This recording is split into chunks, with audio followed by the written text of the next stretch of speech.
ఇదంతా కూడా ఆయన తయారు చేయడం జరిగింది.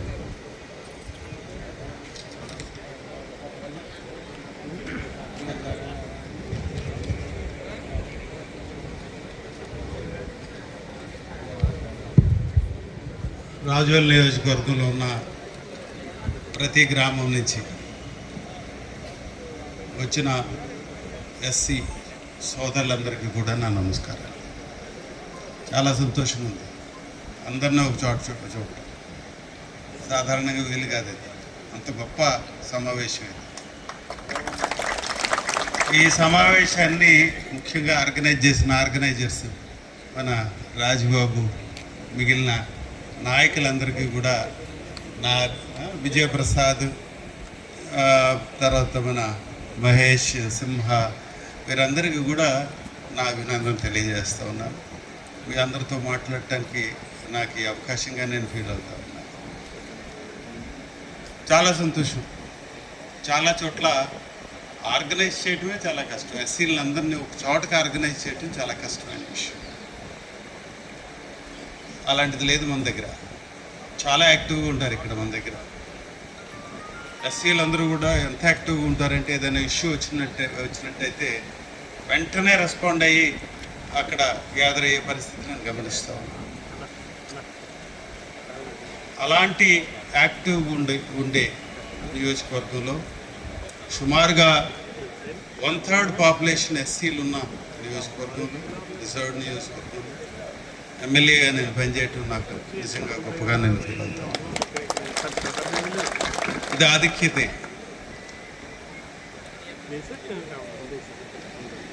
ఇక్కడ అందరూ కలిసికట్టుగా ఉండడం అనేది చాలా ప్రాముఖ్యమైన విషయం. అది ఫస్ట్ అండ్ ఫార్మోస్ట్ ఇష్యూ. ఎందుకంటే చాలా సమస్యలు, ఎస్సీలకు సంబంధించిన సమస్యలు ఉంటాయి, వారికి సంబంధించిన అభివృద్ధి కార్యక్రమాలు ఉంటాయి. ఇవన్నీ కూడా సరైన దృష్టితో చూడదు ప్రభుత్వ యంత్రాంగం కానీ, ప్రభుత్వం కానీ. ఈ విషయాలు వారికి చేరటానికి ఇబ్బంది ఉంటుంది. ఈ రోజును చూసినట్టయితే గ్రామాల్లో ఎస్సీ కాలనీల్లో కూడా, గతంలో ఇది 2వ మీటింగ్ నాకు ఇక్కడ మాట్లాడుతుంది. మొన్న మీటింగ్లో ఎస్సీ కాలనీల్లో రోడ్లు, మిగిలిన సౌకర్యాల గురించి మనం ఒక ఆర్గనైజ్డ్ వేలో వెళదాం, ఒక పద్ధతి ప్రకారం చేద్దామని చెప్పి నేను ఒక ఆలోచనతో ఇక్కడ కూర్చున్నాం. మన వాళ్ళందరూ కూడా మాట్లాడటం జరిగింది. మీకు కూడా తెలుసు, మౌలిక సదుపాయాల కల్పనలో ఎన్ఆర్ఈజిఎస్ లాంటి కార్యక్రమంలో ఎస్సీలకి ఎక్కువ ప్రాధాన్యత ఇవ్వాల్సిన అవసరం ఉంది. ఇది కాన్స్టిట్యూషనల్ గ్యారంటీ. ఇదేమీ కొత్తగా ఇప్పుడు నేను మొన్న చెప్తున్నారు ఎవరో మాట్లాడు, మీరు రోడ్లు ఎస్సీల్లో కాలనీల్లో ఎక్కువ వేశారట కదా. ఏం తప్పేంటి దీంట్లో నాకు అర్థం కాలే అసలు. అంటే ఆలోచన ధోరణి గురించి మీ దృష్టికి తెస్తాను. ఎస్సీ కాలనీల్లో రోడ్లు వేయటం అనేది 50% వరకు వేయాలి ఎన్ఆర్జిఎస్. It is mandatory. అలాంటిది అదేదో తప్పు జరిగినట్టుగా మాట్లాడితే కొంచెం నాకైతే అర్థమే కాల. ఫస్ట్ ఆఫ్ ఆల్ ఇలాంటి మైండ్ సెట్ కూడా ఉంటుంది కొంత. తప్పనిసరిగా ఏదైతే మనం మౌలిక సదుపాయాలు గ్రామాల్లో ఏర్పాటు చేసుకోవాలో బాధ్యతగా నేను చేస్తానని చెప్పి మీకు హామీ ఇస్తాను.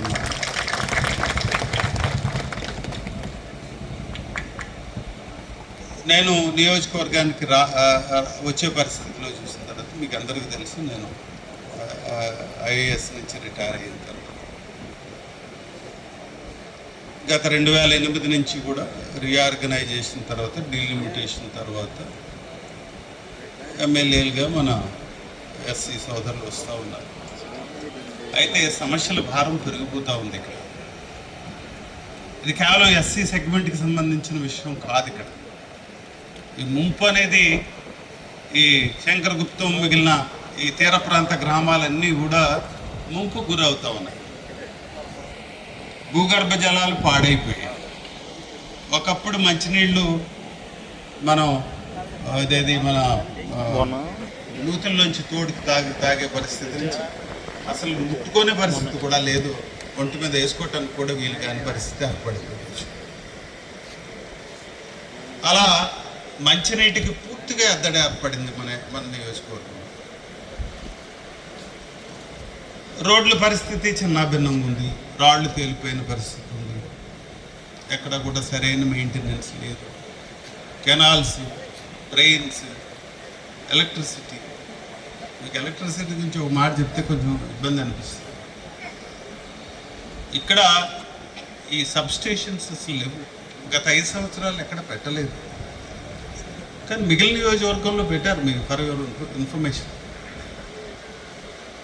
10-11 సబ్స్టేషన్లు పెట్టిన నియోజకవర్గం కూడా ఉంది. మన దగ్గర పూర్తి నిర్లక్ష్యానికి గల కారణం ఏమిటి? దృష్టి పెట్టక, ఏ కరెంట్ సమస్యలు మనకు లేవా, లో వోల్టేజ్ లేదా? మంచినీరు గొంతుకెళ్ళానండి నేను ఎలక్షన్ వెళితే కోతలు తీసి నీళ్లు ట్యాపల్లో పడుతున్నారు, చీర పట్టి ఫిల్టర్ చేసి ఆ నీళ్లు వాడుతున్నారు. ఇది మనకున్న దుస్థితి.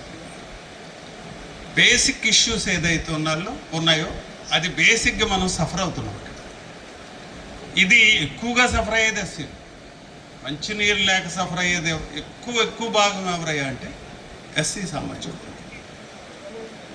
దీన్ని అడ్రస్ చేయాలి, రోడ్లు అడ్రస్ చేయాలి, కరెంటుకి అడ్రస్ చేయాలి, ఇలా ఈ ముంపు కార్యక్రమాన్ని అడ్రస్ చేయాలి.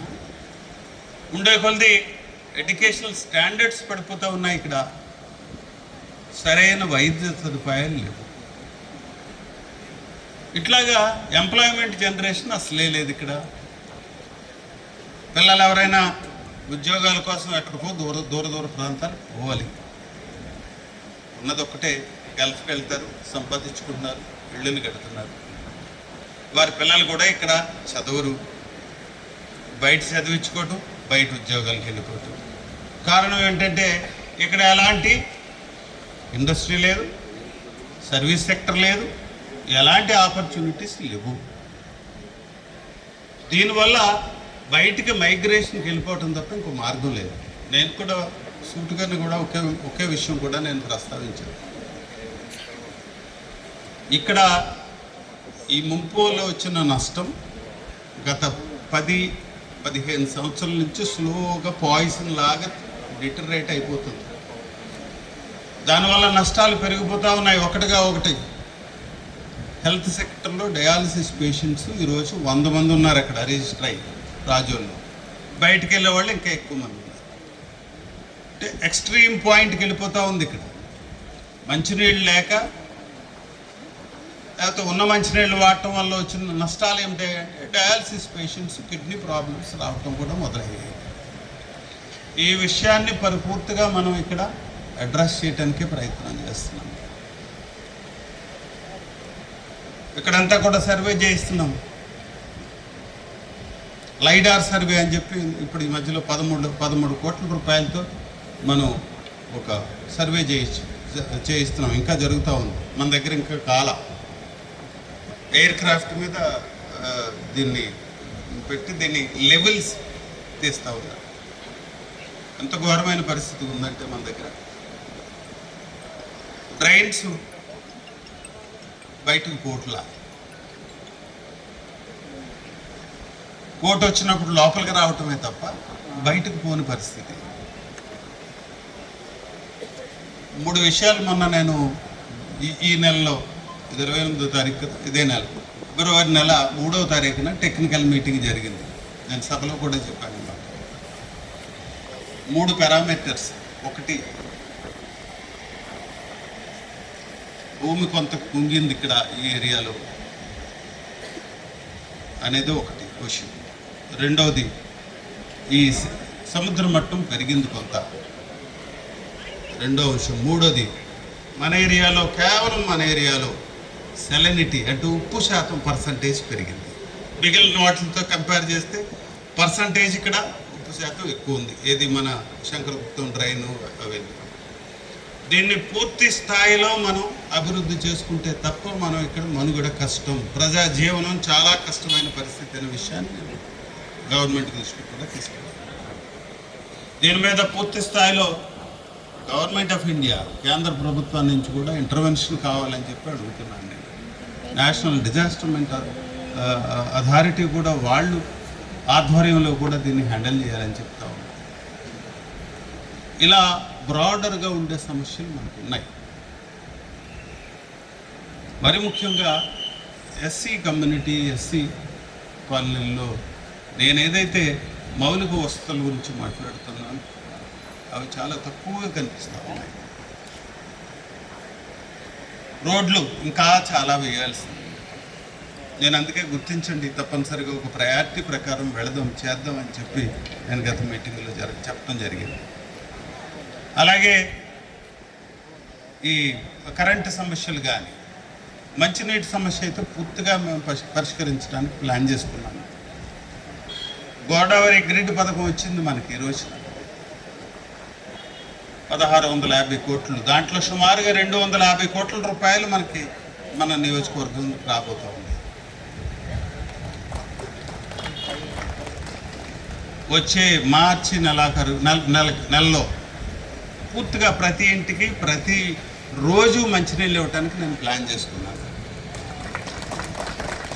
ప్రతి ఇంటికి కూడా ఇస్తానని చెప్పి నేను హామీ ఇస్తూ ఉన్నాను. 1 year టైంలో మొత్తం whole change, drinking water scenario change చేసి మీకు నేను చూపిస్తాను.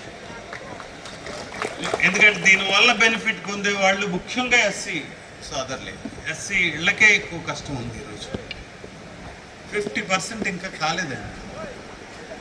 30,000 ఇళ్ళకి ట్యాప్లే లేవు. ఇంకా ఓవర్ హెడ్ ట్యాంక్స్ నేను ఇనాగరేట్ చేస్తూ ఉన్నాం. అదంతా కూడా ఈ 1 yearలో కంప్లీట్ చేస్తాము. 650 కిలోమీటర్ల మేర పైప్ లైన్ వేస్తాము. ఇవన్నీ కూడా కంప్లీట్ చేసి ప్రతి ఒక్కరికి మంచినీళ్ళు ఇచ్చే బాధ్యత నేను తీసుకుంటున్నాను. అది కేవలం ఎస్సీ వర్గానికే కాదు, ప్రతి ఒక్కరికి కూడా మంచినీళ్ళు ఇచ్చే బాధ్యత నేను తీసుకొని ఏదైతే ఇబ్బందుల్లో ఉన్నదో ఈ నియోజకవర్గం మంచినీటి విషయంలో అది సంపూర్తిగా పూర్తి చేసి అందించగలనని చెప్పి నేను మీకు అందరికీ నేను హామీ ఇస్తాను. దాంతోపాటు 500 రోడ్లు వేసాం ఈరోజు. ఇంకొక 500 రోడ్లు వేయబోతున్నాం, ప్లాన్ చేసుకుంటూ ఉన్నాం. ప్రయారిటీ ఇస్తాం.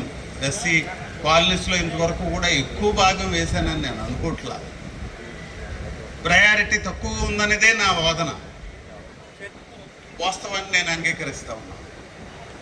దీన్ని కొస్తా వచ్చే 500 రోడ్లలో కూడా ఎక్కువ భాగం తప్పనిసరిగా ఎస్సీలకు కేటాయించి చేస్తానని చెప్పి నేను మీకు చెప్తా ఉన్నాను. అలాగే కరెంటు సమస్యల్లో కూడా లో వోల్టేజ్ కూడా ఎక్కువ ప్రాబ్లమ్స్ ఉన్నాయి. అవన్నీ కూడా సాల్వ్ చేసినట్టయితే తప్పనిసరిగా మనకు ప్రయోజనకారిగా ఉంటుందని చెప్పి నేను అనుకుంటా ఉన్నా. అలాగే విద్య గురించి ఎవరు మాట్లాడుతూ ఉన్నారు. మేడం అంటున్నారు, ఒక డిగ్రీ గవర్నమెంట్ కాలేజీ, ఇంకొకటి ప్రైవేట్ కాలేజీ. ఈ ప్రైవేట్ కాలేజీ గవర్నమెంట్ కాలేజీ అవడానికి కూడా చాలా కష్టాలు ఉన్నాయి. వెళ్ళి ముందుకెళ్ళి వెనక్కి వచ్చేసిన సందర్భం మీకు తెలుసు. ఇది చాలా ముఖ్యమైన కాలేజీ, మల్కీపురం కాలేజీ. కేవలం డిగ్రీ వరకే ఉంది. రాజోల్ కాలేజీ స్టాండర్డ్స్ అంతంత మాత్రంగా ఉంది. మొన్న నేను చూశాను చాలాసార్లు, 1-2 సార్లు నేను కూడా క్రిటిసైజ్ చేశాను ఇష్యూ. ఎక్కడ కూడా నాకు సరైన స్టాండర్డ్స్ నాకు కనిపించట్లేదు ఎడ్యుకేషన్లో. మన దగ్గర పోస్ట్ గ్రాడ్యుయేషన్ సెంటర్ కూడా లేదు, సరైన టెక్నికల్ ఇన్స్టిట్యూషన్స్ లేవు. ఉద్యోగాలు ఎక్కడి నుంచి వస్తాయి? ఉద్యోగాలకి ఎక్కడి నుంచి ఎలా అవుతుంది ఇది? సో విద్య విషయంలో చాలా మట్టుకు ఇబ్బందికరమైన పరిస్థితి. విద్యారంగం బెనిఫిట్ అయినట్టయితే ఎక్కువ భాగం ఎస్సీలకు ప్రయోజనకరంగా ఉంది. అలాగే వైద్య రంగాన్ని చూసినా కూడా అదే ఇబ్బంది నాకు కనిపిస్తూ ఉంది. అందుకే మల్టీ స్పెషాలిటీ హాస్పిటల్ తీసుకురావాలని చెప్పి నేను ప్లాన్ చేస్తూ ఉన్నది. లక్కవరంలో మల్టీ స్పెషాలిటీ హాస్పిటల్ పెట్టాలని చెప్పి ఖచ్చితంగా నేను ఓఎన్జీసీ ఎందుకు నేను కార్నర్ చేసి మరీ అడిగానంటే, మన దగ్గర అసలు అమలాపురం వరకు పోయే పరిస్థితి, లేకపోతే భీమవరం పోవాలి, లేకపోతే కాకినాడకు పోవాలి, రాజమండ్రికి పోవాలి. ప్రైవేట్ హాస్పిటల్స్ ఉండొచ్చు మేడం గారి హాస్పిటల్, కానీ సరైన మల్టీ స్పెషాలిటీ హాస్పిటల్ ఖచ్చితమైనది. ఒక గంటలో రీచ్ అవ్వగలిగింది, గంటకు లోపులో రీచ్ అవ్వగలిగిన హాస్పిటల్స్ ఉన్నాయా? లేవు. కరీంనగర్ లాంటి ప్లేసులు చూశాను ఎప్పుడు నేను 2000కు ముందు నేను జాయింట్ కలెక్టర్గా మొదలైనప్పుడు 2000కు ముందు చూసినాను నేను కరీంనగర్లో. అప్పటికే వాళ్ళు అది ఎంత వెనకబడిన ప్రాంతమో అని చెప్తారు మీకు. అక్కడే డాక్టర్లను మొబిలైజ్ చేశారు. దానికంటే కార్నర్ ప్లేస్ ఏముంది? చాలా ప్రాస్పరస్ ప్లేస్ అని మనం చెప్పుకుంటామే. మరి ఇక్కడ హాస్పిటల్ ఫెసిలిటీ అంతంత మాత్రం ఉంది, మెడికల్ సర్వీసెస్ అంత లేవు. దీన్ని ఒక ప్రయారిటీ ప్రకారం తీసుకెళ్లాల్సిన బాధ్యత ఉంది. తప్పనిసరిగా ఈ హాస్పిటల్ కూడా మనం డెవలప్ చేసి వైద్య సదుపాయాల మీద దృష్టి పెట్టాలి. అలాగే ఎంప్లాయ్మెంట్ జనరేషన్ మీద కొంత దృష్టి పెట్టాలి. అలాగే ఈ గల్ఫ్కి వెళ్తున్న వాళ్ళకి కూడా అసలు నేను బిగినింగ్ నుంచి ఒక ఐడియా ఉన్నా కూడా అది చేయలేకపోయాను నేను. ఈ గల్ఫ్ ఉద్యోగులకు కూడా ఇక్కడ ఒక సెంటర్ అది ఏదైతే అమలాపురం పెట్టారో ఇక్కడికి తీసుకొచ్చి కోఆర్డినేట్ చేస్తే బాగుంటుందని కూడా ఒక ఆలోచన నాకు. ఎందుకంటే ఇక్కడి నుంచి చాలామంది 10,000 మంది వరకు సుమారుగా గల్ఫ్ దేశాలకు కానీ మిగిలిన ఇస్రాయల్ కానీ ఇంకో కంట్రీస్కి కానీ వెళ్ళి ఉద్యోగాలు చేస్తూ ఉన్నారు. చిన్న చిన్న ఉద్యోగాలు. వారికి భద్రత కావాలి, సెక్యూరిటీ కావాలి, బ్యాకప్ స్ట్రెంగ్త్ ఏదైనా కావాలి. చనిపోతూ వచ్చిన ఇబ్బందులు మీకు చాలా చూస్తున్నారు. ఒక ఆయన అక్కడ చనిపోతే వెనక్కి తీసుకురావడానికి ఒక పెద్ద పద్ధతి ప్రాసెస్ ఫాలో అవ్వాల్సిన విషయం వచ్చింది. దానికి ఆటోమేటిక్ కావాలి, దానికి ఒక సిస్టమ్స్ ఎస్టాబ్లిష్ చేయాలి. గల్ఫ్కి పోతున్న వారికి వెనకాల బ్యాకప్ ఆఫీస్ లాగా పెట్టుకొని సెక్యూరిటీ అరేంజ్మెంట్లు వాళ్ళకి